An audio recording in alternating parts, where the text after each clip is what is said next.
Hello and welcome to this. Well, this podcast doesn't really have a name yet.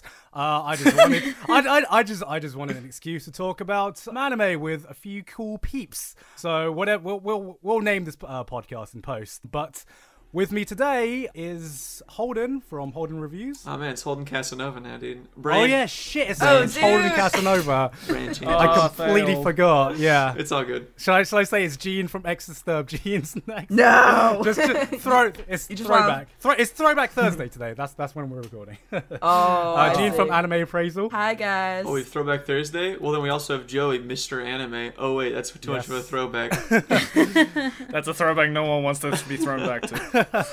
We have Joey, aka the Anime Man. Hello. Oh my god! And we got Aki from I don't know, just Aki from Akidearest. Yeah, Aki from Akidearest. Yes. So thank you very much for joining us today, guys. Yeah, no worries. Yeah. So how many time zones do we have? Yeah, we got 3 different time zones. This time. three totally different time zones. Because I think the difference between us, Okay, so wait. What day is it where you guys are? I think no, we're still on the same day, which is what I made sure. You guys just needed to wake up extra fucking early, and they're recording in the nighttime. Okay. And for once, now that I'm in the middle, I get to record at a reasonable time. You must love it. Weird. Yeah, I love it. So yeah, the original reason I wanted to bring everyone together was because obviously the new season started, but there was one show in particular that sparked this off, and it was when Gene just happened to shoot me a message saying, "So, hey Gant, I just really, really want to talk to someone about our new Lord and Savior, Eromanga Sensei." Oh, it is. The future is here. The future is here. So, Gene, you wanted to talk. You wanted to talk first. So, what did you want to say about it first of all? Okay.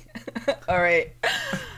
I feel maybe a little wrong saying this, but I've never had a waifu before. Oh my god! And no! I think I have a fucking waifu. No! No! Oh my god! Is it Sagari? Please. Yes, Sagiri. No!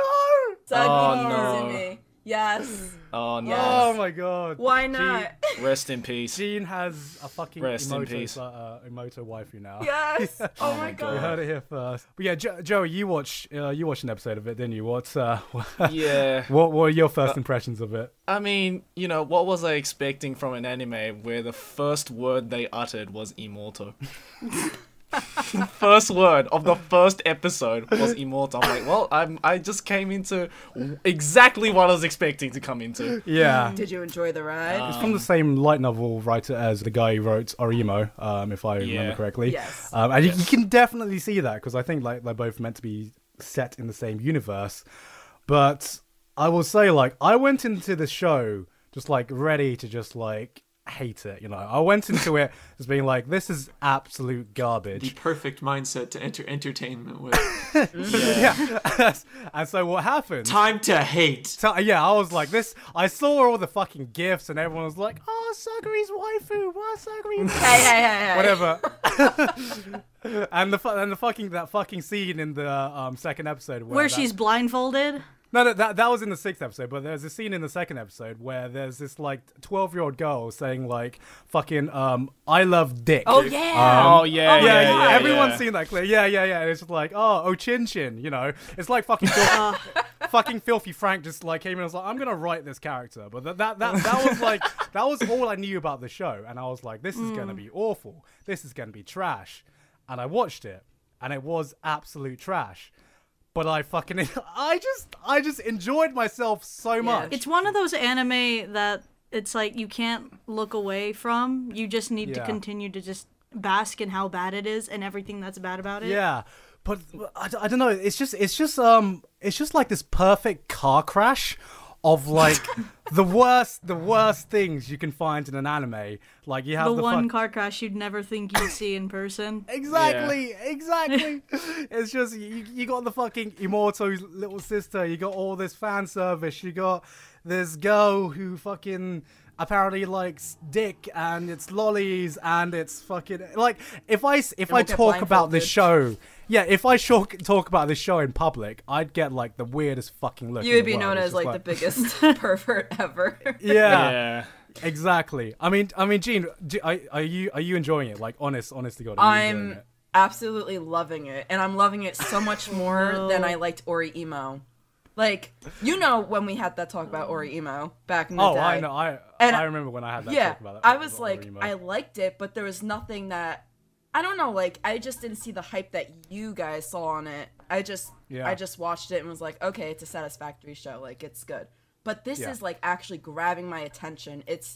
I'm just so, like, hooked in this story, and a part of me doesn't really know why either, but like I just can't look away. It's just like it's the lollies. I think got the lollies. I mean, it could be the lollies, but it's just weird for me because I mean I've seen a lot of anime, I've seen a lot of fucking fan service and etchiness. So why do I like it from a little girl? I don't know either, and I think it's like wrong. Like this is the kind of show where like if you watch it and you kind of enjoy it. You know that you're way too deep into anime. Yeah, you're like going to hell. Yeah, like you are going to hell, and like if you don't have an appreciation, or not even an appreciation, just like knowledge of like some of like the weirder things in anime, like you'd obviously think this is weird, but for some reason, it's not exactly a satire, but it's just relishing in the worst parts of anime. Yeah, and to me, that's why I find it so entertaining. I mean, Aki and Joey, are you guys enjoying it, or are you guys having the opposite effects? I know. Oh God, no! I hate it. Dude, just from what I've seen, like, okay, I read the summary on this, and I wasn't going to be confident in this at all. Then from what I've seen in the GIFs, it looks just as bad, and if not worse, than what I'm expecting. It might have to be though, because like I also like equally disliked Orimo. Yeah, so maybe because it could be that, and also like Orimo. And like fucking loved Orimo. Yeah, and Edo Manga Sensei is literally just an Orimo reskin, so it's like it's Orimo, but just even trashier, and I didn't think that was possible. I did not think that was possible. Yeah, exactly. Really? Like even from just episode 1, I was just like, wow, this puts like the ending of Orimo season 2 to shame. Well, you know what's sad about this is probably going to be very big in Japan. Of course it is. Yeah. Man, it's not big already in Japan. Yeah. Actually, it kind of already is. Yeah. I mean, Orimo was fucking massive in Japan, wasn't it? Yeah. I feel like the main difference between them, though, is just like, even though the scenario is just about the same, it would be like the little sisters themselves. Like, you go from Kirino, who was like an otaku, but was like a model, outgoing, spoken person. Tsundere, right? And then you go to like Sigiri, which is like just my type of girl. The complete opposite. I'm not a fan of tsunderes, by the way. Like, I don't know. I love tsunderes. Yeah, but you like Sigiri. Look, Sydney is the only tsundere for me. Like, other than that, I just do not like tsunderes. I don't know. There's something about them. Just I don't see it. Except in Sydney. I don't mind tsunderes. Like, it just depends on like how they're like written. And sometimes it's just so like I don't know. I just feel like they. Always there's like sometimes it just makes me want to like hit them, and then other times it's just like, oh, I can kind of see why they're kind of stuck up like this. Yeah, it's like the difference between like basic tsunderes like Asuna from Sword Art Online or something, which is just like, which. Tsundere for the sake of tsundere. Yeah, tsundere for the sake of tsundere. And then there's like, I mean, I'd say, I do like Kirino, but I can see why people hate her because she is kind of a bitch and really bratty. But like you get to like the next level where it's like they actually have some depth behind them, and you look at things like Senjugahara or Asuka, who they are still bitchy, but they have a bit more depth behind them, and I can get behind that character. But then there's a lot of characters, any deres with a decent amount of depth, I can get behind. I do have a preference to tsunderes, but any deres with a... For the sake of being just that kind of character? Yeah, exactly. The characters that are basically made to appeal... Just to help with the plot. Yeah, exactly. In the story, basically. To help feed that fetish, I'd say. Yeah, exactly. I wouldn't even see feeding the plot, just the fetish, just the fact that, oh, look, new girl. I'm into yanderes. Oh, I like this anime because there's a yandere. And I guess it's because, like, the market really wants to feed off of best girls. I have never understood yanderes. Like, I still do not understand. Like, I understand most, like, I don't always like all the deres, but I understand their appeal. I still, to this day, like, I can't understand yanderes. I just can't. I can't understand people who are like, I want a yandere for a girlfriend. I'm like, so you have suicidal tendencies? Or Yeah.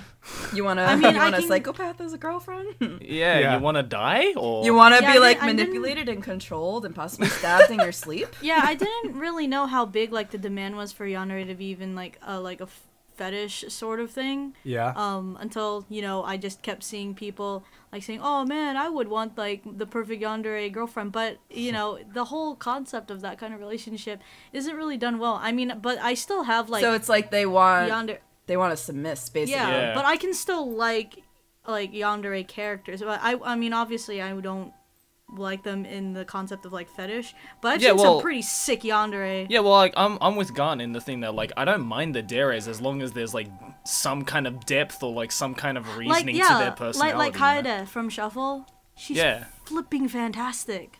Yeah, that's like a yandere that like makes sense. Shuffle. My favorite yandere is Throwback Thursday. Yeah, Throwback Thursday. Throwback Thursday.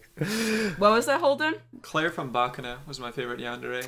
Oh yeah. yeah, she's great. She was great. She's the mute girl. I still have not seen yeah. Bakuno yet. Dude. That's pretty weird. How dare you? Go watch Bakuno now! Just forget the season. Actually, this is a pretty good season. You know, this is actually a pretty good season. But forget the season. Yeah, let's just talk about Bakuna for now. Oh, no! Can we just talk about Bakuno? No, please. Oh my god. No, When I get to it. Just go. How long have you known me, Gene? And how long have I been just telling you to go watch Bakuno? Yeah, about 7.5 It's only years 12 now. episodes, dude. About 7.5 years. Yeah, and I still when is now? I don't know. But like going back to Eromanga Sensei, I guess the best and worst thing about it is that it takes all the tropes you see, all like the shallow tropes you see in these like otaku baiting like shows, especially in like the light novel shows that we see a lot these days. Like you have a ton of them every season, and I mean mostly now they have really stupid long ass names, which I don't know why that's Because authors are just getting lazy with making creative titles. yeah.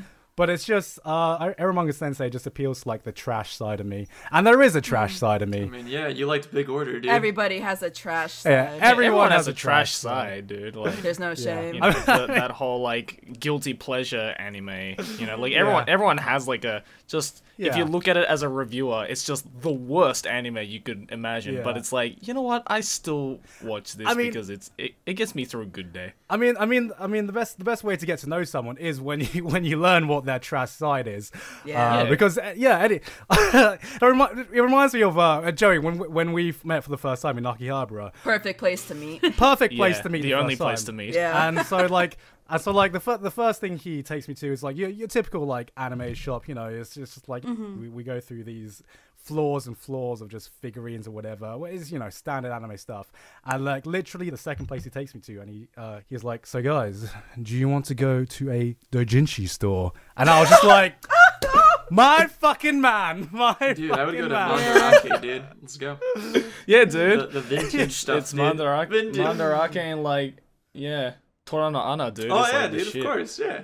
No, yeah, hell yeah, dude. There's like no faster way to bond with someone than going through 7 fucking stories of anime porn. Oh, it is Mandarake you went to. Oh, I shit. think my first time going through like all of those floors, like I'm guessing you guys at one point went to Animate. Sure, of course. Yes. Yeah. we did. Okay. Yeah. Like there was. It seems like, you know, at first it's like a dream come true when you see all of these figures, but the first time there's like it's so overwhelming to the point it's like dizzy. But I mean. No, but I like the system that they have also in anime where because there's so much, they require you to like write on a card of what box and what number. Oh yeah. So that's like super useful to have. Yeah, because it's like I remember first going. It was just like my biggest exposure to this much anime merchandise was in like an anime con or something like that, and anime was just like 7 floors of the dealer's room stacked on top of each other, and it was very, very fucking overwhelming. And but then you find out like it goes underground. Yeah. You can go in like the smaller stores and it's just like, oh, there's literally 7 floors of this and it goes underground as well, and you're just like, oh my fucking god. And that's just one. And That that's just mo- one building. That moment awesome. you realize you're walking through the normal streets of Akihabara, knowing that you're walking over 5 floors of porn under you. Sure. It's a pretty good feeling, man. It's a great feeling. Holden, have you been watching anything this season? Yeah, dude. I've been watching Shingeki no Bahamut Virgin Soul, dude. Oh, dude, yeah. Amazon Prime affiliate link in the description below. Oh no, it's anime strike now, isn't it? Yeah. Yeah, man. What do you think of the second season of Shingeki no Bahamut? Man, then? it's like you expect it to not be great because you're like, well, it can't be as good as the first one. I've been burned so many times by like unnecessary sequels, and it's right. The coolest thing about it is it's super cool because it's not about any of the main characters from the first season. It's just about the world they lived in. Right. And it's super cool because the environment was probably one of the strongest parts about Shingeki no Bahamut all those years ago. Yeah, I mean, I never actually finished the first season of Shingeki no Bahamut. It's pretty dope. But from what I remember, it was pretty fucking dope, and it looked great. It was by Studio Mappa. Yeah, it was. Mappa. Like, I'm enjoying them a lot. Like they're that's cool stuff. Shit. Like Yuri on Ice, man. There it is. Yeah. Anime Which of the I year, just finished. This Anime of the year. Anime of the year. According to Crunchyroll. Animation of the year too. Boom. Aki's enthusiasm with that. Yeah. Dude, we're getting the movie, baby. Oh man. Oh, we're getting that big screen gay shit, dude. I'm hyped. Oh, yeah. It's gonna be movie of the year, man. Don't worry. Can we get a kiss, please? Oh, wait, we're getting a movie. Yeah, they announced the movie. Yeah, this is a really nice movie, man. Yeah. God. Also, of course. dude, Joey, like when we were going through the merch store and we saw like the walls filled with Yuri on Ice, he's like, "Can I burn that pillow with Victor?" And I'd be, dude, it'd be Yuri on fire now. Fire meets ice. Yuri on fire. Dude, that's insane. Yeah. Oh my god. I can't even imagine it because whenever I was there, it was like there was no huge, female-oriented show that was coming out at all. I think that maybe the closest Not thing. really, no. Oh, dude, it's like completely changed in like the last couple of years, thanks to like Yuri on Ice and like Haikyuu and Yeah, like because all when that I was there, it was the Kuroko no Basket was still in full swing. Was when I lived there, and so like the Kuroko Cup and everything was going on, and like Makuhari Messe and everything. So I can't imagine. Yeah. Oh yeah, Yoshimushi Pedal. So yeah, because a lot of dashing for that one. Yep. But it's like I can't imagine what Yuri on Ice must be like then because it's such a phenomenon in that regard. Well, is it as big as it got here in the West? Because like it fucking like blew up here in the West. I mean, it was huge here, dude. Like it's still big. Like the fact that like it's becoming a movie so quickly, like just shows how big it is. Mm-hmm. Yeah, and there was what else? But I think we went to a doujin store, and then like you were looking so forward to it again because you were gonna show our friends that we brought there. Yeah, because that's just kind of a tradition. But then you walk in there and you see it's literally mostly Yuri on Ice. Yeah, it's like shelves and shelves of Yuri on Ice. That's the thing about Japan. They'll milk out like the most popular anime like everywhere until you can't milk it out anymore. Right, so you probably get so sick of it just seeing all the advertisements. Looking at you, literally every idol show I was in gonna say, existence. dude, it's like Love Live and Idol Master is like everywhere. I remember, and I do not get those. Every train station. I walk into any like store in Asia because it's not just Japan; it's like all over Asia. You walk into any anime store and they have like walls and walls of just Love Live and Idol Master. Makes money, man. My first thought was just like, so this is what hell looks like. You probably feel like you saw like all of it just by seeing all the advertisements and shit. It's like, I don't need to see this. I know most of the girls, and I don't think I've ever seen. I don't know. I've never actually finished Love Live or Idolmaster, but I know most of the girls. The only thing like Love Live or Idolmaster related that I've been exposed to are the doujins because they're actually not too bad. Of course. He's like, I need my Maki X Niku shit now. Yeah, dude. Joey's like, by day they call me the anime man. By night I am the hentai dude. The hentai master. It's like his alter ego. Anime man by day, hentai Johnny the by night. hentai kid, dude. That's my name by night.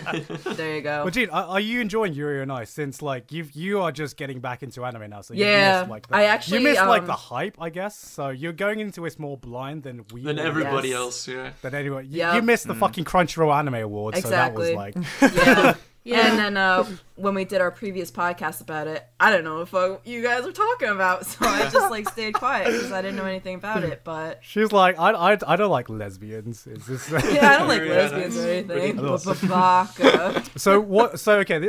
What's your perspective of it, like coming into this blind then, without all the hype that we've had to go through?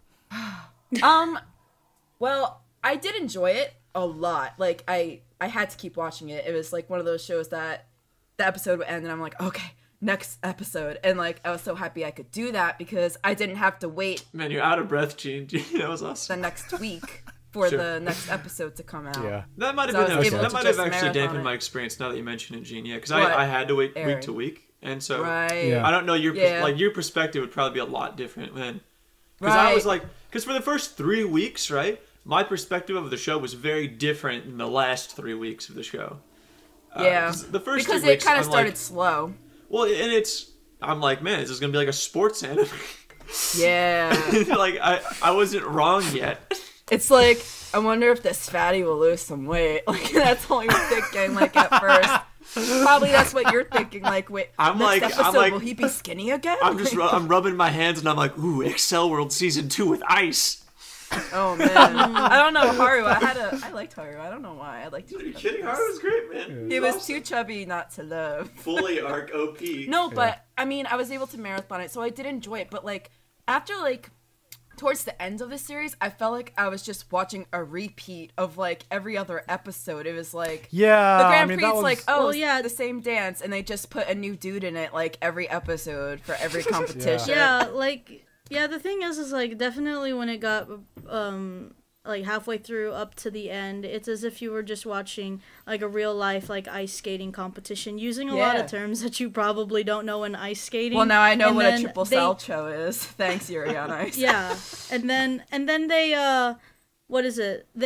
They start putting, like, a lot of emphasis on, like, what kind of moves they did, and then the characters are like, whoa! They try to make a lot of, like, climactic scenes based off of these moves that you, to a viewer that doesn't know anything about ice skating, they all kind of look the same. I mean, can I be honest? Though, sometimes when they were doing their dancing and the way the angle would be, you wouldn't see their hands or their feet. I'm like, these dudes just look like they have there's no gravity and they're just like the only just being retarded in air or something. And it looked animation of the year, dude. The only one that had a different type of I was about to say literally the only one that had a different type of, like, ice skating routine every time he came on was that guy that, like, pole dances, that, like, squeezes his own butt. Oh, the Swedish dude. Oh, yeah. Yeah, whatever his... Christoph? Yeah, Chris something. Christoph? Maybe Christoph. Yeah, it could be Christoph. I know it's Chris something. It's not JJ Styles, who cares? No, JJ Styles. Oh, God, please. Oh, even when he had that whole song dedicated to him. I straight up could watch an entire series about just JJ Styles, dude. And his wife and his mom. It'd be so cool. Was anyone else expecting him to just have a total, like, JoJo pose during one of those, like... Yeah, I mean, he did it all the time during interviews. He would just dab, is what I was expecting. I think my biggest problem with Yuri on Ice was that it wasn't like... I went into it wanting it to be kind of like a sports anime, I guess. And as a sports anime, I didn't really enjoy it that much. Obviously, there's this other layer. I was only into it for, like, the romance aspect, but I didn't get shit from it. Let's be real. I think, like, the people who went into Yuri on Ice expecting it to be a sports anime was, like, the 1%. Yeah. Well, okay, like the first trailer, man. I was super buying into it. The first trailer with just the piano solo and everything. Yeah. I was like, damn. They're gonna fucking change the game and shit again. Like, this looks incredible. And then it's just you get the second trailer and you're like, I'm biting my nails. It has like a circus song and I'm like, oh god, like this might actually be as gay as I don't want it to be.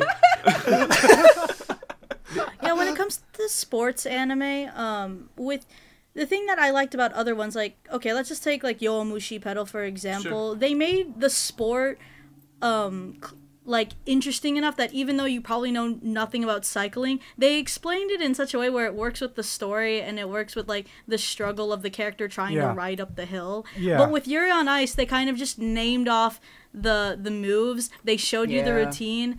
Yeah. And it wasn't really anything that really pulled you in if you knew nothing about the sport. Yeah, it was just like, look how cool these characters look doing a triple toe axis. Yeah, I was about to say triple toe axis. And it was also kind of like them kind of showing off like the animators of their ability to even make these scenes, which was impressive that they could do these, but... Yeah, man, animation of the year. Yeah, well, it's not the best animation ever, but the style of making ice skating and the way that they did it, I mean, yeah, I was impressed, but it wasn't enough for me to really like...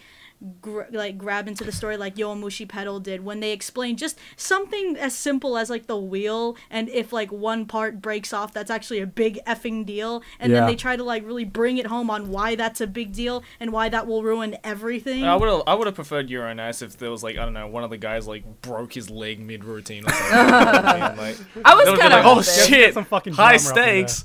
Yeah, I did catch like, myself like during the show. I was like, oh, I hope he fucking falls.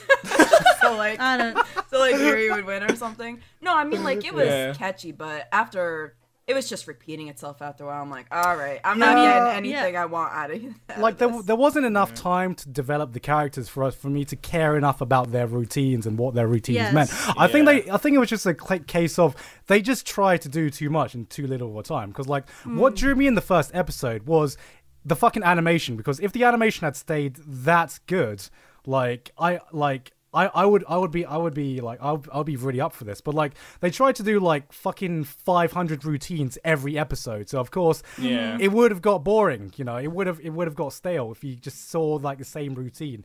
If they had just spaced it out a bit more or had a format where... Well, it just seemed like their format was, okay, keep showing everybody doing their routine and showing like the little intricate parts and their inner thoughts of like their performance, when it's like, why couldn't you just veer off the other people and maybe show us like a relationship or romance aspect like happening off the scenes or something like that? Like give us more plot rather just putting us in like the audience seat in the ice rink. The only characters that were received to that were like the borderline incest couple. Yeah, who was it? The or brother those and triplets. sister. Those triplets with the mom, I found like kind of cute. But but yeah. So I think I learned more from ice skating from Blades of Glory than I did from Yuri on Ice. Yeah, that's for sure. But like speaking of the animation too, there's one thing that I noticed, and I never really noticed this before, and I don't know if anybody else has noticed this, or maybe I'm just fucking crazy. Okay. But like. Yuri had so many different art styles. Like, I don't know. I felt like every time his face came on frame, like, there was one art style, and then, like, you would see a different, almost like a different face structure with him. And I don't know why they did that. Up really well. That's just called bad animation. Yeah, that's called animation of the year. I was just like, I didn't know, like, which face to keep, like, as him in my head. Because it's like, who is he? Like, and it's like one episode he's fat. And then, like, he doesn't look fat in, like, half of the episode, and then he's fat again. It's like, if he's fat, can you keep him fat? They don't know whether to keep him fat or not. Yeah, because it's like, when he was doing the initial, like, dance that... What was that dude? His fucking coach. What was his name? Victor, why am I brain farting? Victor. Yes, thank you. It was like, he didn't look fat there, but he was fat, because that was the first episode. So it's like, you didn't keep the proportions right, and... That just, like, threw me off. Yeah, it's the on model. I think it's because every time they, like, showed off, like, an ice skating scene, like, they had to, like, bishify it. Otherwise, like, the Fujoshi's watching would have been like, I don't want to watch some, like, fat cunt, like, ice skating. Right. Exactly. That's not what I signed up for. It couldn't have been as well, I don't know. After Orange's, like, clear change in animation... Yeah. It's been hard to really compete with that. No, we don't talk about Orange here. Whoa. We can talk about just Orange. Watched Orange, I think, I did. Yeah, I just watched Jean Orange just watched before Orange. Yuri on Ice. Isn't that bizarre? That's crazy. We could totally talk about Orange. What did you... Like, God, Orange was... God, they did a live-action film when I was in Japan. That's how long ago it was. Yeah, I watched that. Yeah, there's so many live-action adaptations that just appear and just never leave Japan because most of them are shit. I mean, but with really Orange... Like, I just couldn't get into the anime. Like, I read the manga before, and I was super into that. But the anime was just missing something. I know. Like, did you read the manga before, Jean, or did you just watch the anime? I just watched the anime. What did you think of it then? I did like it. I mean, I kind of just took it more seriously. Like, man, this is about suicide. Like, this could be a situation in real life for somebody. So it's like... I don't know. I feel like it's a nice show, especially for anybody that's looking to, like, I don't know, feel better about themselves. Oh, never mind. Yeah, like, if you want to kill yourself, please don't kill yourself and watch Orange. For anybody watching out there. I mean, with the story, I thought it was, like, I guess the concept of, you know, these friends trying to really help a suicidal friend who isn't open about themselves. I guess he kind of depicted of someone being suicide and wanting to cover up his feelings for the sake of everyone else so that he doesn't have to burden them. I thought that was well done, but then as soon as they get to the part about like a weird effing like a black hole. Future. I was like, what? I just what happened? I just let it escape my mind, and I was like, all right, fuck this element. I still like the show. I had to just kind of. I mean, I still liked the concept of their future selves trying to reach out to their younger selves, because not taking it so literally. Like it's trying to reflect. If anyone has lost anyone, what would you have done better back then? Yeah. Or would you have been able to see them or predict what would have happened? But I guess with the show itself, I mean, I guess that's just why I was following it, just to see if they would save Kakeru. But like in that season, I feel Real Life did that whole thing better. I don't know why I didn't like Real Life. I never watched Real Life. Dude, it's so dope. It was like it takes place in college. I've heard it's good, but I think it's pretty I think it's way more decent than Orange in the whole what would you do if you could redo your life and change everything? Because in Real Life as well, they had this segment where the main character is the boss killed herself after being harassed at the workplace because he was too backwards thinking, not sticking up for her and shit like that. And just the way they explored that bit was I think it was better done than Orange, and also without the whole black hole bullshit. All right, so I'm gonna watch that and then I'll get back to you in the next podcast. Yeah. Watch, if you liked Orange, then I think you'll like Real Life. Because it was weird, because what they did was they released Real Life all at once. So it was like they did it like a Netflix show. But apparently, the anime community just don't know how to deal with that, because no one really talked about it, because it was just oh shit, we have all these episodes at once, but then there's also everything in the season. So I guess we'll just watch Real Life later then, once we've caught up to everyone. And then no one did. And then no one did. Which is kind of which is kind of what I think is going to happen with Little Witch Academia, because more like Rip Life. Oh yeah. Yeah, Little Witch, and also the Devilman Crybaby as well, which was announced by Netflix's acquisition of their deal with, God, who was it? Oh, Misaki Wasa, yeah. Misaki Wasa's adaptation of Devilman. Basically, any anime that just is licensed by Netflix is just Blame. Well, damn. I'm looking forward to Blame. I'm super looking forward to it. Yeah, I'm training myself. Blame looks Ooh, great. See the bear, dude? The bear with the AK? It's gonna be great. I've been training myself for Blame, because I've been watching Kato. Oh, yes, Kato. Have you seen Aijin? Aijin, no. Aijin is awesome. Aijin specifically, I think you would specifically, as a person, like it, knowing you. Aijin's so cool, dude. So, Real Life and Aijin, get it on it. Aijin's super cool. Aijin is awesome. I'm a super huge fan of the manga. Yeah, dude. When I saw the anime, I was like, oh god, 3D. But once you get past the whole 3D aspect of it, it's super well done. Yeah. All that pictures, man. They're improving is the big thing, man. My problem with Arjun, because I watched almost the first season, was just I just had the main character just seems so off. You know what I mean? Because he kind of disappears halfway through the series. He's not really a character, it feels like. Yeah, because it was just I was trying to understand his thought process, but it was just so weird and out there. I mean, at first you think he's just this kind of sociopath, and then he shows some compassion, and then he goes back to just being this kind of robotic kind of character, and I was just I really couldn't wrap my head around him, and I guess that was my only big thing that stopped me from just marathoning the whole thing, because I did really like Arjun. 3D aside, I don't want to get into another 3D debate. Rest in peace, Berserk. But actually, talking about 3D, there's one show this season that I didn't include in my seasonal video, but I think is actually one of the best. Yep. And that is I forgot what it's called. Is it Kado? The right answer? Yeah. Kado? The right answer. The right answer, yeah. Oh my god. Have you seen it, Gene? Yeah, I just caught up with it last night. Man, I've been going crazy with anime. Shit, man. Man, I'm going crazy. I'm loving it. Okay, so for those of you who don't know what Kato is about, basically it's kind of like a First Contact scenario where you have this alien that has landed on Earth, and it's more of a show about how you'd go about communicating with this alien, and what it turns into is actually a very, very interesting thought experiment. Yeah, And that's what I was gonna say too, because like it's 3D or it's CG, and it's like it doesn't bother you because they're just talking. It's the dream though, dude. It's Fire Emblem CG, man. Oh my god, Fire Emblem CG. I was so excited. It's CG that doesn't bother you, but because what holds the show up is its writing, which is it's first. It starts off as a first concept, but then it turns into this weird thought experiment of okay, I'm not gonna spoil specific plot details. Thank you. if an alien landed on Earth and gave humanity this far out technology that could advance the human race like by fucking millennia, right?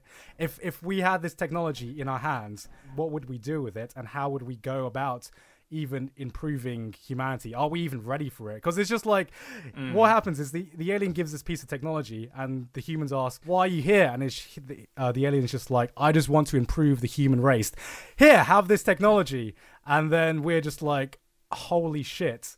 What do we do with this? There's like a miscontrol in powers now. Yeah, the technology could easily be used for good, but can also be used for weapons, which could easily wipe out the human race. And you get to thinking, man, humans are just pretty fucking stupid. He's like, why won't you take it and just use it? Where it's this hard just to like from the alien's perspective, it's just like, why can't you just use this to improve humanity? I'm literally just giving this to you out of the goodness of my heart. And the human's just like, what the fuck? How do we even manage this? This is your fault. And I'm like, but mate, I'm giving it to you. But like, they're making the United States look like assholes in the show too. That's a trope, like, though. I enjoy that. I just feel like shit when I see that. I'm like, oh fuck. I mean, that's just that's like a fucking gate where the United States are just where the United States is just the bad guy. Fuck.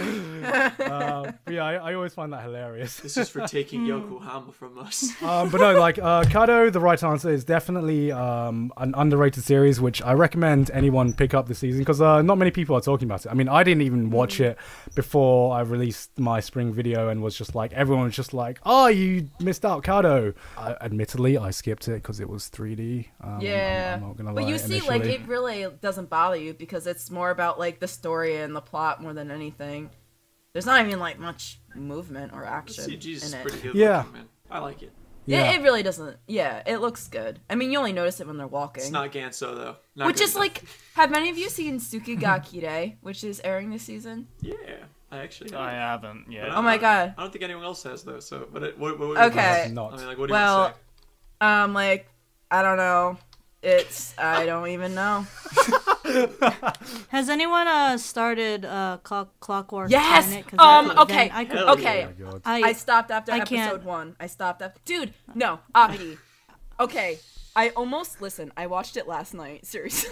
Nice. Oh, okay. I'm on a fucking roll. All right, so I saw the first episode last night, and like 5 minutes in, the kid's like, I guess like that fucking coffin like broke through the roof, and like his clock broke, and he's like, "My sweet lovers." I'm like, dude, he's talking broke about through the like, roof. That sounded like a Little John lyric. I don't know why. No, I mean, you have to see it. I coffin guess. broken through the roof. No, and I can see he's talking about his clocks as lovers, like.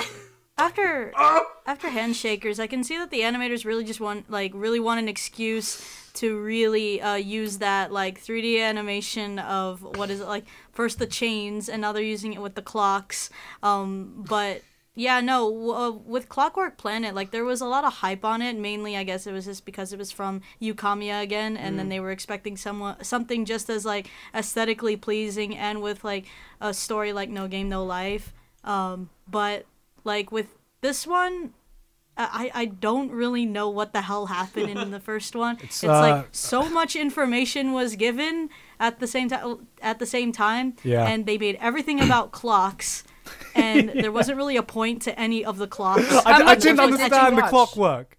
How many? Huh? How many episodes? Oh no, 1.5 episode. Okay. I've only seen one episode myself as well. I feel like I haven't read Clockwork Planet yet, but from what I saw in the animation, I feel like the clocks are just there to kind of just make something pretty for the animators to work on. Yeah. Just for something for them to work on. Also, a lot of people were expecting like, you know, lots of bright, vivid colors from Yukamiya again, but with I think No Game No Life, that one was given by Madhouse, and this one's given to what is it, Zebek? Oh, Zebek? yeah, baby. Yeah. Zebek. Oh, Yeah. Zebek boys. The best.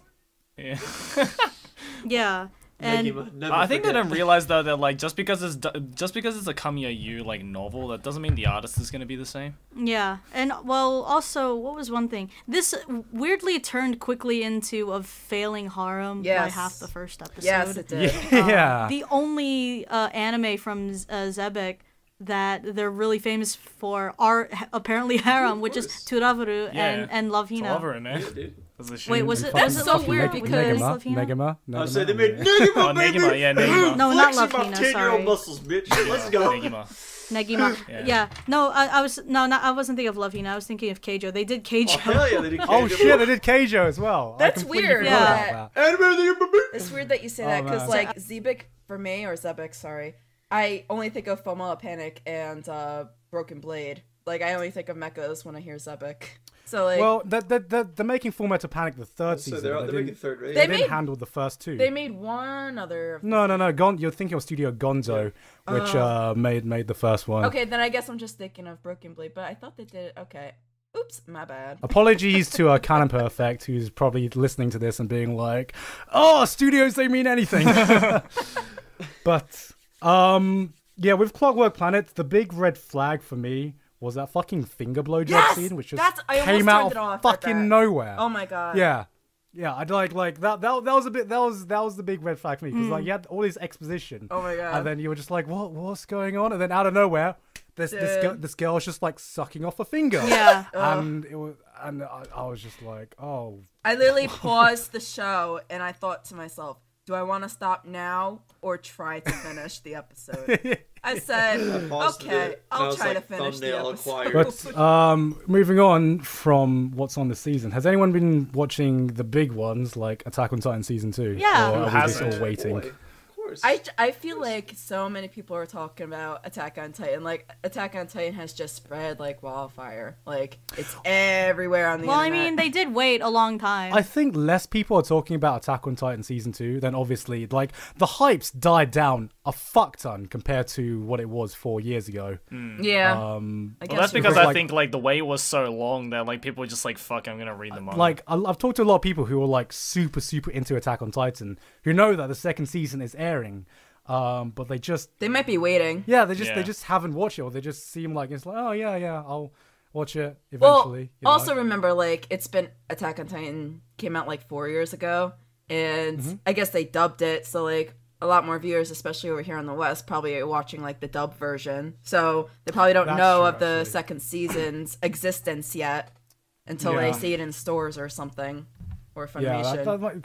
because I guess Attack on Titan just broke all kinds of fucking mainstream barriers. It had a lot of time to build.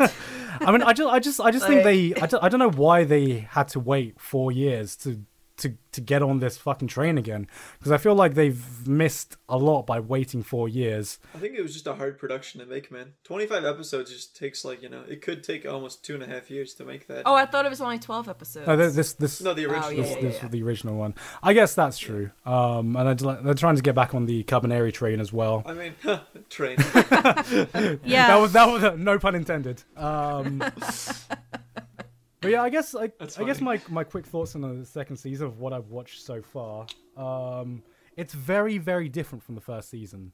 Like anyone, It's really thematically different. Yeah. It's not an action show anymore. yeah, it's not an action show anymore. There's like It's, so far it's a mystery show that has action in it. it's a mystery Yeah. horror show, which is like Titans are fucking scary again, which is great because like yeah, it's fantastic. if you remember that feeling you had when you watched the very, very first episode for the very first time.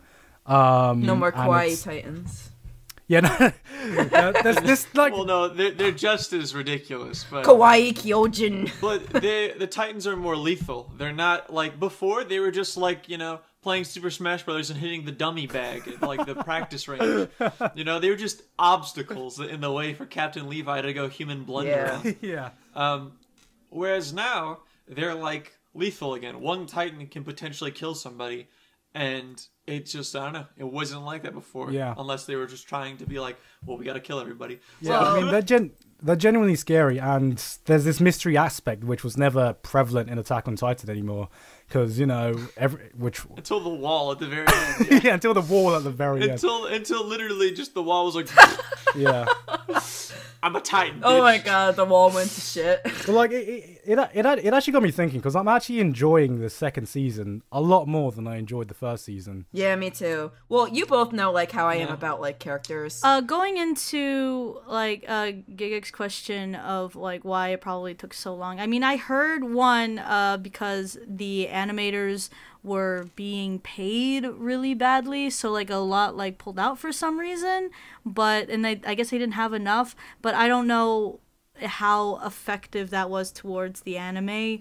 But another one was where the anime left off in season 1. I heard it was extremely close to where the manga was caught up with, and I guess he wanted to make the manga so far ahead, right, in order for it not so that they would have a lot of material to work with for the anime, because I guess he had a choice of whether to I think I made a video on this one like saying that he had a choice of he can either just make them both at the same time, or if like the anime goes ahead he can probably just improvise, or he spends more time on the manga and waits it out and then has something to give out to the fans of Attack on Titan. Not to mention, he made that manga come out monthly instead of weekly. Yeah, I was about to say, like, we have to consider 4 years is like, 4 times 12. You're going to get a whole lot. Like, it's 48 chapters, which is basically double the length that it currently is. Yeah. Right. So maybe it was also, like, in a mix with, like, I guess other, like, technical stuff with the staff. But they also worked on Kabaneri, which is weird. But what was I going to say? With this season, though, I've read the arc already, and I do like I forgot who said it earlier, that they're making Titans scary again. Yeah, that was me. And and I guess like from this point on for a little bit, this is more of like trying to reveal like now everything that the Titans are, and in contribution is to like the hidden, I guess, what is it? The goal behind what they're trying to do, Aaron's and like basement. Who's behind it all. Oh. Yeah. Just go over the effing manga. That was a fantastic video. But yeah, no, it's kind of funny because like Joey and I, we were also thinking at the same time when we were watching this anime, when you know who's who. Then you start seeing like, I know why you looking the way you are. Yeah, I was now. like after episode 1, because like I'm pretty much like caught up to the manga like monthly, right? And so like when I saw episode 1, I was like, man, I wonder what would happen if I just went on Twitter right now and I just gave spoilers like to thank you for get not. Crucified, dude. like how many people would want to like kill me? I think I think another reason why this arc isn't so much actiony is because they already gave us so much in the first season. Yeah. This is the time when the story itself is now supposed to unfold. Yeah. I mean, so but I still like it, and I like that not a lot of from animation stuff didn't change even though we've waited so long. I feel like I could easily smooth in, like if I were to start season 1 again, I could easily just smooth into season 2, and it looks like it looks exactly the same, which is something that's surprising because so many season 2s like change like art styles like subtly in like say something like Haruhi or something like that, where the first season looks very different from the second season, where they try to like chaonify all the character designs. But for me, with this being only 12 episodes, do you think they are going to announce another season of Titan in the last episode? Because I feel like that's like a trend that's just happening now. Yeah, I was about to say that's exactly what I think is going to happen. I mean, they'd be stupid not to. You just kind of like, but it's just kind of like the format now. I think the 2017s, it's just not. I don't think that you should air 2 shows, because you can cover an entire year if you air every other season. Like if you think about it that way, you cover more relevance that way than if you do it all sequentially. Because then you get to restart again with another first episode. And that kind of incentivizes people to, potentially go back or catch up. Whereas if I see episode 15 has been released of a show, I'm like, fuck, I missed that train. Like, I'm done. Like, I can't. But if you see episode 1, like with Boku no Hero Academia, for instance, that revitalized my interest to go back and watch season 1 and finish it this time. And because there's a fucking tournament arc. Last time. Just gonna throw that out. There is a tournament arc. I live for tournament arcs. I'm trying to think of another anime I've seen this season. I saw just like the first episode of Alice to Zoroku because when I saw the summary, I thought it was kind of interesting to have an old man as the main character. That really protagonist. surprised me. And then I really enjoyed that. The what? Alice to Soroku. I love that first episode. Yeah, and the relation. I thought it would have been really interesting to when I saw that it was supernatural also, and then he has like he grows like a weird, I guess, or not weird, just a relationship with like a little girl. So I guess like that kind of like brought me in at first. That first episode though, at first I was wondering why it was going for so long. I didn't realize until... Oh yeah, I didn't realize it was a double episode as well. Yeah, like I told myself, I said, I'm either getting really into this or this is really long. Then I was like, oh crap, 45 minutes. Well then.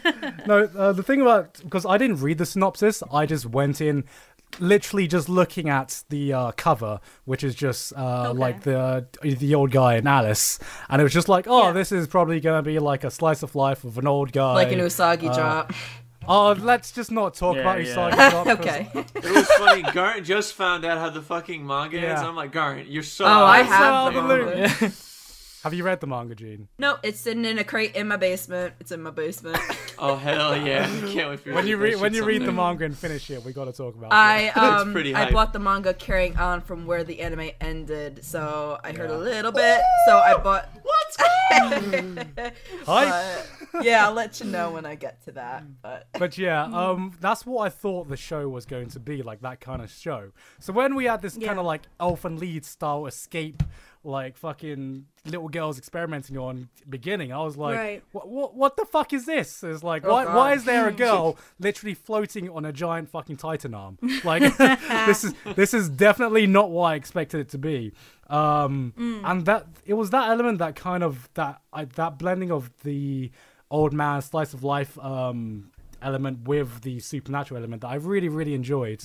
But I really, really hated the CG. The CG was goddamn awful. In oh yeah, with the car. Yeah, with the car and the fucking wrecking ball. That was super weird. It came in like a wrecking ball. Exactly. That was just a giant fucking wrecking ball chasing this mini, and it just looked like the worst fucking PS2 game of all fucking time. Again, just like with Clockwork Orange, like with those different animations. Planet, you mean? Clockwork Orange, my God. I was like, with Stanley Kubrick's 1980s masterpiece. My bad. Yes, I too also love Stanley Kubrick. When he Stanley Kubrick just uses shit CG. Jesus. Yeah, we've been 2001: A Space Odyssey. What the fuck happened to Stanley Kubrick? He went from fucking this to fucking Clockwork Girl blowjobs. What the fuck happened? Yeah, so those little things like that they did with Alice to Zoroku, and then like just the unnecessary over the top, very detailed animation that they've been trying to do is just an excuse for them to try out something new. I don't know if they'll be utilizing any of those in like some good anime. Yeah. But yeah, no, I thought that part. Shots fired. Oh shit! Harsh words. That was some shade. I'm just being. No, that was awesome. That was awesome. Savage Aki is best. What was another one? Yay! Speaking of what are some good anime that I've really liked? I really did like. This isn't from spring, but March Comes in Like a Lion. That's the first anime. It's so weird. That's the first anime I've teared up at. I have never cried. Well, actually, the only is so cool. It's so good. Yeah, the only other anime I've cried at was Monster Rancher, only because it ended. That was the only fucking reason. What? Yeah, I know, right? So weird. We talked about this on our own podcast last week, and she's like, I cried watching Monster Rancher, and like I didn't grow up with this. I looked it up, and I'm like, you cried to this shit? Monster Rancher. Because oh my God. Briefly. With the yellow eyeball, dude. Yeah, no, just briefly. My brief reason is because that was the first time where I finished an anime journey from beginning to end. So that was like a lot for me to take in, and I was like, what, like I don't know, 7 at the time. Yeah. So it wasn't like a huge like shonen thing where you like watch like 300 episodes. It was a regular. I forgot how many episodes it was, but it felt like it was 300 because the journey was just so long for me. But yeah, no, that was the only reason. But March Comes In Like a Lion, I teared up at because I guess it's, well, one, it's really interesting seeing the concept that they're taking a guy who is successful, who wins all the time, but he's depressed of, well, I'm not going to give any spoilers of like his past or anything, but one big reason is because he finds his success to be the burden of other people, and he sees the pain that he's kind of causing the loser. Sure. Yeah. And so the fact that, especially by episode 10, where he is like yelling at like the sky or like yelling at the people that he wishes he could yell at, saying, you're not trying hard enough, it's not my fault you're losing, but deep down he still blames himself that like I could easily just lose on purpose just to make them feel better, but he has his own pride to take care of, but it's like kind of killing him on the inside. And I really loved it, and it was also interesting to see so many big names that she just cut out. Keep going. But it was so cool to see that there were so many big names that support this, not like production wise, but just like they loved it so much. Like the guy who made Berserk, he made that like little card at the end of episode 1, and then also instead of writing more Berserk, Jesus Christ, Mira. And then, this is what he does now. He just cameos himself in other people. Cameos himself instead of writing more Berserk. That's what he's been doing this whole time. He's like, I'm gonna make cards for this. But yeah, no, March Comes In Like a Lion was fantastic. Also, I like a Bump of Chicken who did the opening. Dude, I was going to say, they made the opening a year before, man. That was like, I mean, the ending theme, I think it was, actually. Yeah, it became the ending. It was cool how that worked out. They made that because they loved the manga, and then the manga artist came to them. I mean, one thing I really liked about... So cool. The opening and ending are both absolutely incredible also, my dad. Yeah, the one thing I liked about March Like a Lion is it's just so well directed. There are some scenes that are just brilliant, and it's Shaft at their absolute very best, because it's still the visual style still looks very Shaft, but it uses it in a way to enhance the scene rather than just being like, oh, look at this, it's Shaft animation with Shaft art. But the thing I like, it's another Yukishimbo direction, right? It is. Probably. But it's of course the obligatory. But who directs Shaft? Whilst he's of course the chief director, there was a lot of individual moving parts to something like that. It's still super surprising coming from the studio that brought you Nisekoi, that they bring you, something like this. I mean, Nisekoi was definitely an anime where it was just like, it was just the Shaft visuals, where it was just like, I don't really see the point for this. It was. They just applied the Instagram Shaft filter to Nisekoi, and that was what Nisekoi was. It could have just as easily been done by A1 or JC, or Zebek. My boy. Probably would have liked it more. No, it was just Shaft was like, we're taking it, we're putting the Instagram filter on it. What was it? Oh yeah, speaking of some studios that like are kind of weird. One is that new one that Madhouse just kind of created out of nowhere for one anime, and that's Studio Nut. Nut. I was about to say you have to talk about Nut. Studio Nut. Studio Nut. Has anyone finished or watched Yojo Senki? Dude, of course. Yeah, I have not. It's pretty edgy, dude. Yeah, it's edgy as fuck, dude. Yeah, she's a really strong character, but I feel like she's put in like such like a not a very good, I guess, not as an equal leveled story as for someone as crazy as her. I agree with that. To put it in a nutshell. Well, the thing is, like, what was it good? Because like I feel like so like. Professional anime YouTuber here. I didn't watch any shows from last season. It's just all coming out now. Cool. Like nothing really stood out for me, aside from everyone talking about Maid Dragon. Dude, Akka though, man. I have to say it, or the people are gonna crucify me. Yeah. Akka 13 is so good, man. Well, Akka is just like Holden, the anime. Dude, it's so good, dude. How do they do it, man? Tax auditing. How do they do it? I don't get it, man. It's just them adapting super smart source material as as good as they can. I still haven't seen it, but I need to now that you say that. I think Kobayashi's Dragon Maid was like a nice refreshing in the life of life of slice a slice of life slice of life genre. But to be honest, I think one slice of life that I still put above that as of recently is Sweetness and Lightning, which was definitely very over. Oh, I love that. I haven't heard of it. Yeah, that was so good. I'm hashtag daughter goals. Yeah, that daughter was just absolutely like fantastic, and it really breaks your heart, like when this is a seinen anime for anyone out there that wants to know like if they want to watch this or anything. But going from like the dad's perspective of seeing like he wants to play both the father and the replacement of the mother, and not trying to explain things to the daughter, and trying to like just use culinary as a way for moving on. I really loved that concept of the anime. Like, even though in every single episode it's kind of like the same routine, it's just a new type of food. Yeah. You see how much it means to them because it's stuff that the mom made, and it's a way for them to both bond together as father and daughter, but also to remember the things that their mother had done for them. And then that episode 9, oh my god, when she starts crying, when she knows. Oh man, that broke my heart. That voice actress is so good. I hope that voice actress of the little girl just never grows up, because she has the most because she voices the little sister in a silent voice as well, and fucking every time every time she opens her mouth, it's just like I don't care about Moe, but like every time she opens her mouth, I get it. It's just like, it just melts your heart. Dude. It's just like, Dude, with Tsumugi's voice, like, I think the little touch that really sold me about her voice is the little lisp that she does. She's like, Oto-shan! Yeah. Like, I thought that was so cute. It's so fucking adorable. That anime was so fucking good. Like, and I was just, like, going around Crunchyroll, and I just saw that, and I was like, oh, this might be good, and I'm hungry, and I just ended Food Wars. So... Then I went in there, and then I was like, oh man, I'm hungry and I'm sad. Fuck. God damn it. Has anyone watching? Has anyone seen Recreators this season? I saw the first episode of that like just today. What do you think of it, Joey?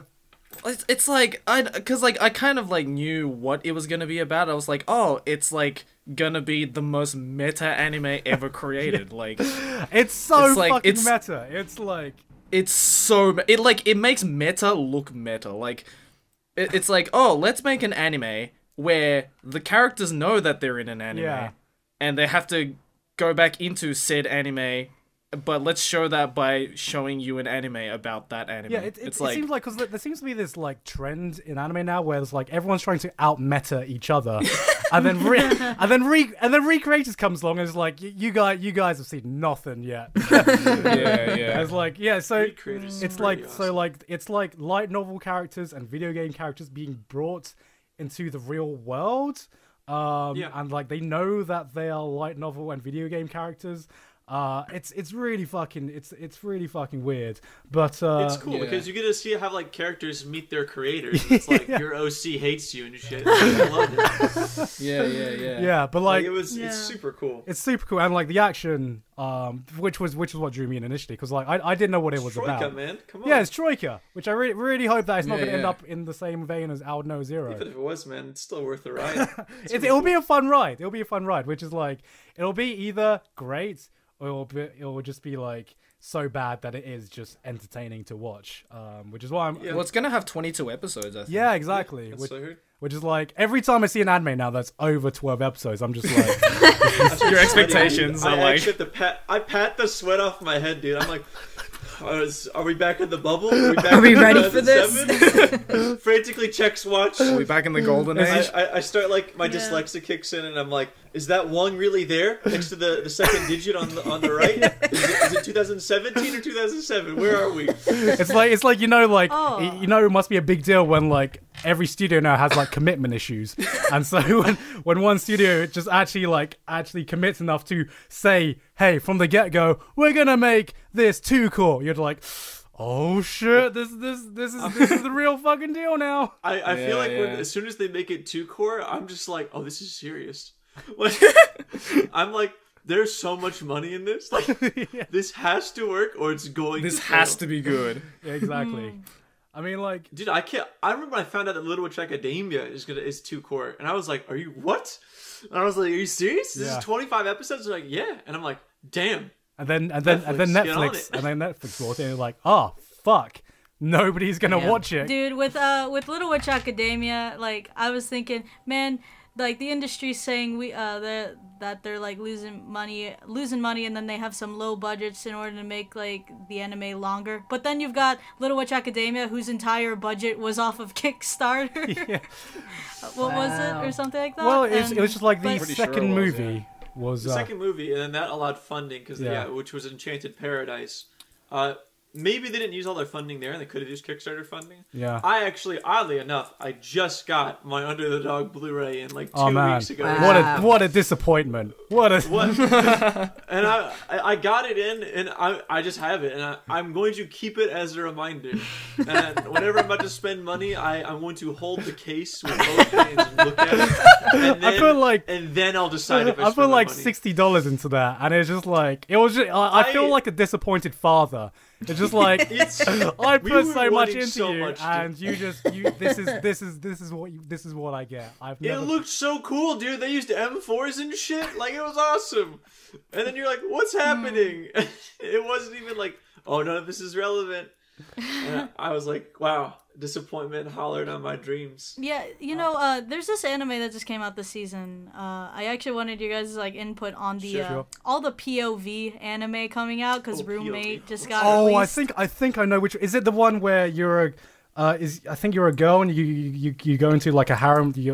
You go into a harem of guys. Yeah. Is that it? Harem, Each episode's like 2 to 5 minutes, and you spend it with like a different guy. It's like the one. It's like if they grabbed a visual novel and just like directly turned it into an anime. If they directed your own visual novel. Which, by the way, Gene, you're the one who needs to get on this the most. What's it called?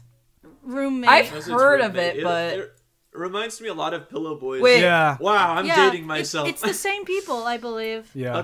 Dude, that'd make a lot of sense. Well, here's the thing about that studio. They're always making POVs. They made Anatole X, they made Pillow Boys, they did One Room, now they did Roommate. They're all POVs. It's the same concept, and I don't know who the hell's funding any of this for them to make 4 different anime having to do with POVs. Well, I guess it's easy if their episodes are only like 5 minutes long. They don't have to put too much production into it, so they're able to just spit out a bunch. I guess someone's having this on in the background, like because they do it for obviously both guys and girls now. Damn, guys, I added a lot to my watch list.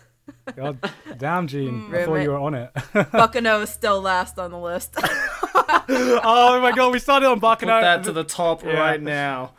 I'm probably gonna make a video just of me interacting, or just maybe even not interacting with those guys. Like, when you watch this, Gene, like, you're going to feel like you're watching Dora the Explorer when she asks you a question and you don't know what's creepier. Like, you responding or you just sitting there not saying anything. You know what? I might like that. It might bring me back. That's how I felt when I watched Pillow Boys, man, because I was like so apathetic about it. I'm like, I couldn't give any more shits about this anime than I do. That was pretty messed up when they get you to interact with a 5-year-old boy, and they give you a bio before the episode even starts. And with the one with that helps. Yeah, and then with the 5-year-old boy, they gave his name and his age. Like, I think he was like 10 years old, and the description was hot 5-year-old boy. Oh my god! Right. Thank you, Japan. This is the future of anime. Right. This is modern anime. This Thank you, season, Japan. though, we got those hot monks, dude. I was like, oh no, let's go. That one. Dude, I was like, are you real? This is happening? Wait, what was this? What was this? There's I think it's what is it? It's the one. It's Yoru. It has Yoru in the name, so it's something night. But hold on, I've got the list here right now. Hold on, I know what you're talking about. When I saw that monk, I was like, whoa. Dude, when I saw that monk, I was like, whoa, Misty got his own anime. Yeah, dude, it looks like Misty Connection. Yeah. I was like, it legit looks like if Misty was like in an anime. If we used like the MS spray can to add like some stubble, it would be Misty. Yeah. Like, guaranteed. Soryo to majiwaru shikioku no yoru ni. Yeah, I know why you'd probably. Yeah, aka bald guy. Oh shit! I think I know what you're talking. I think I saw the fucking cover for this, and it just looked really fucking weird. Yeah, it's the bald guy embracing. It's a reverse ecchi, dude, and I was like, dude, I can get behind this. I've been like proclamating that we need reverse ecchi for years now. Yeah. Wait, so did you watch it? Yeah, of course, dude. I've read the manga And how too. was it?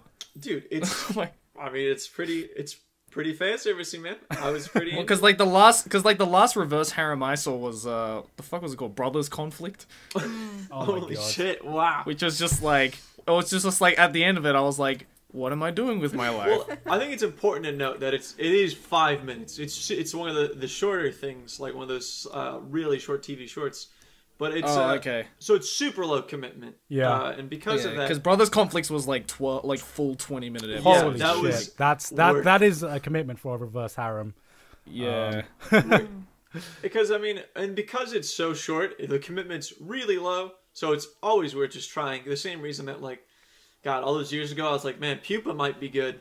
And I was like, oh my God, I've completely forgotten. I about had Pupa. so much expectation for that dude because I love the manga of that. Yeah, same. And I was And just so I like, maybe it'll why? happen. I think they're- I guess it Oh, works that it's so sad. short. Like you could literally just is like really go big take a shit here. and watch that show while you're at it. Yeah, pretty much. It's so mobile. Because it what I was did pretty with, shit. Yeah. You can shit for much longer than you watch the show. Yes.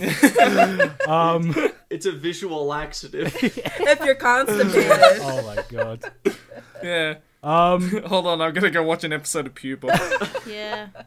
Pupa, you mean Poopa? Oh, there it is. I was waiting for someone Got to say him. What a that. knee slapper. Take it, boys. You know what anime is like really big here in Japan right now? It's the season. I've been meaning to see it. Is what is this called?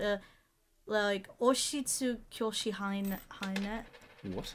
This one, the Royal Tutor. Oh, the Royal I heard of Tutor. I that. saw the first episode of that.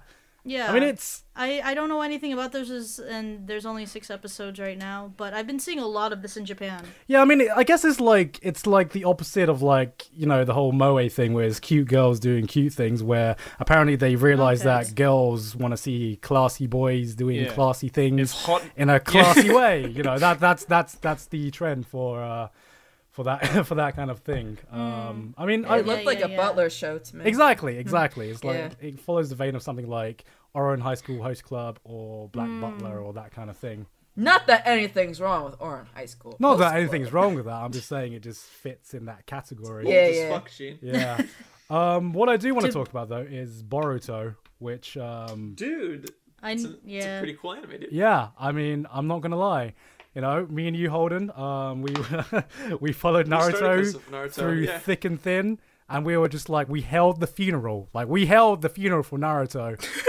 We were just like, thank you for giving us our childhood and everything, but we're just ready to let you go now. And then Boruto comes along, and we're just like, dude, we buried you. Just stay dead, please. Just stay dead. I think it's super cool because it's like I do not believe it can maintain this level of quality. I don't either.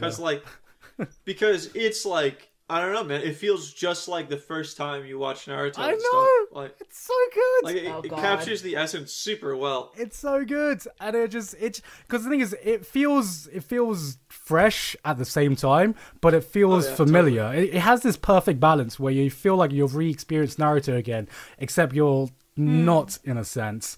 And it just really surprised me because the fucking fourth Ninja War arc just fucking killed the franchise for me. And I thought that nothing else had come that could ever entertain me again. And Boruto, not only like the series, but the movies as well, which I think is the best thing the franchise has done for a very, very long time, is definitely worth a watch. For any Naruto fans, or like even like any new fans just getting into anime and want to be like, hey, what was this Naruto shit that all these old guys were talking about? Because, yeah, we're pretty old now. I'm not not gonna mention that. But yeah, it's just a great fucking nostalgia trip. So would you say that Boruto, do you think that they need to watch Naruto before Boruto, or do you think it's like that fresh? Because I'll be honest, I didn't keep Sure. up with Naruto like until early Shippuden. You don't have It's to watch that Naruto. fresh. You don't have to need watch to. Naruto. It's There's like because it never flashes back to the original show at all. Yeah. It doesn't even Okay. reference the other show. Yeah. The cool thing about having known it is that you see a lot of familiar things. You're like, I know these side characters because they were side characters for 10 years. And it's like, back in my day, these guys watched the tuning exams. Like, like a lot of the people are the same. It's just a lot of people have grown up and they're different. Yeah. But a lot of it feels super familiar because you're like, oh, I've spent years in the Kona. But if you haven't known it at all, it still feels kind of like, you know, this is just this guy doing stuff, and you can pass off people. It's like if they made a Pokemon series, Pokemon wouldn't change if like Ash had a kid or something, right? Right. But if you knew who Ash was and everything, you might care more. But he basically all the side characters are relegated to a position of like the same kind of position you'd put somebody in a normal shonen series, like All Might. Think of All Might as like Naruto now. They kind of fill the same role. Naruto's not like Deku anymore. Yeah. He's kind of just this, you know, this guy with his smiles, grinning, and his fists on his hips, like, "Hey son, what's up?" And it's just like that's a crazy dad right there. And but he's just the supportive guy. So is Boruto is it done in a way where it's making tribute to those that grew up with Naruto, but also like introducing? Yeah, because Boruto is actually nothing like Naruto. Which is what feels fresh. Is like he has a very different. He's a very different character from Naruto, which is not stupid. Okay. Yeah, which is it's not just the same thing all over again. Which is what makes it feel fresh. But we get to see like all these characters we grew up with playing a kind of like a more mature role, which is really surprising because Naruto is actually a really shitty dad.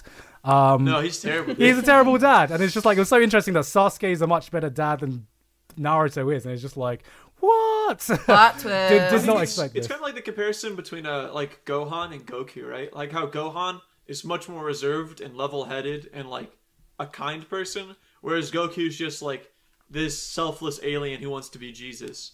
Yeah, exactly. And it's like it's really cool because you get to see the difference between parents and kids, which is like real life. But like, it's super different than what you'd expect. Like, because he's not stupid. Like I can't say it enough. Like Naruto was a stupid kid, and Boruto just isn't an idiot, and that's shocking because he looks like Naruto, and so I'm like, he's going to do stupid stuff now.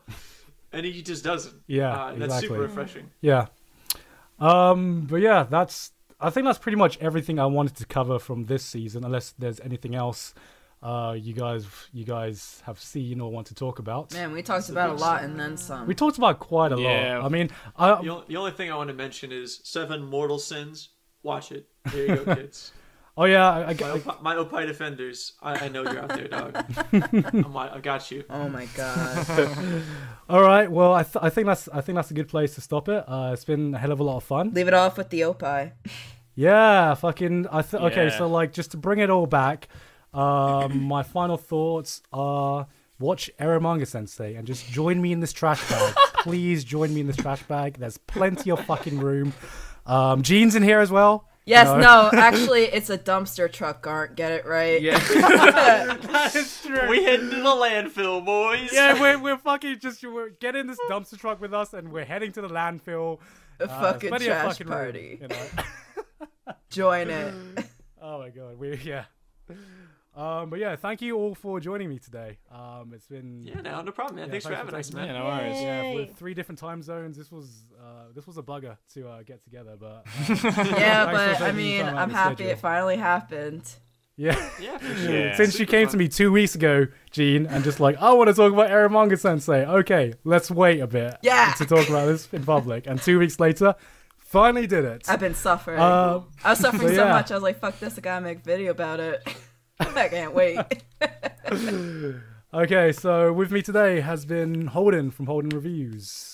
Yeah. Oh fuck! I said Holden Reviews again. Holden Casanova. It's not from anything. It's just Holden Casanova, I guess now. It's because your Skype name is still Holden Reviews because you never use Skype. Yeah, well, that shows you how often I use Skype. Thanks for having me, dude. If you guys want to hang out with us ever, you can go check out the Anime No Yume or the associate Discord with it. Oh yeah, We Holden has we all have a kind of Discord community, which I guess we can shout out now. Though Holden's in there way more than me because I'm busy doing anime YouTube shit. Man. Yeah, I love it. So join if you want. Link for that will be in the description. Also, we have Gene from Anime Appraisal. All right, it was a pleasure, guys. Thanks for having me. And until next time. We have Joey, the anime man from the Anime Man. Joey, the anime man from the Anime Man. Yeah, thanks for having us, dude. Yeah, no. Yeah, we have our own podcast show too. Oh yeah, called you The can Anime shout Show. that out. You're gonna advertise. Go There's no ahead, shame. go ahead. This I is mean, I just did that too. Like, it's all good. we will all like channel our inner Jeff Thew and just shill like everything we can. Which Yeah. Go to Bookwalker, by the way. Use coupon code GEEGUCK. Thank you very much. Yeah. Yeah. Crunchyroll.com/animeman, please, everybody, check it out. And I'm Aki from Dearest. Aki from Akidearest. Aki-dearest. It just flows so well. Aki from Dearest. Aki from Dearest. I just want to call you Aki-dearest. Aki the dearest. Come hither. And thank you very much. Have a good day. Bye. Okay. Please subscribe. I feel like so relieved now because like I've wanted to talk about these shows for fucking ages. So like I literally just feel like I've just orgasmed all this out. It's brilliant. It's brilliant. I feel great. Oh yeah, my ovaries bursted long ago.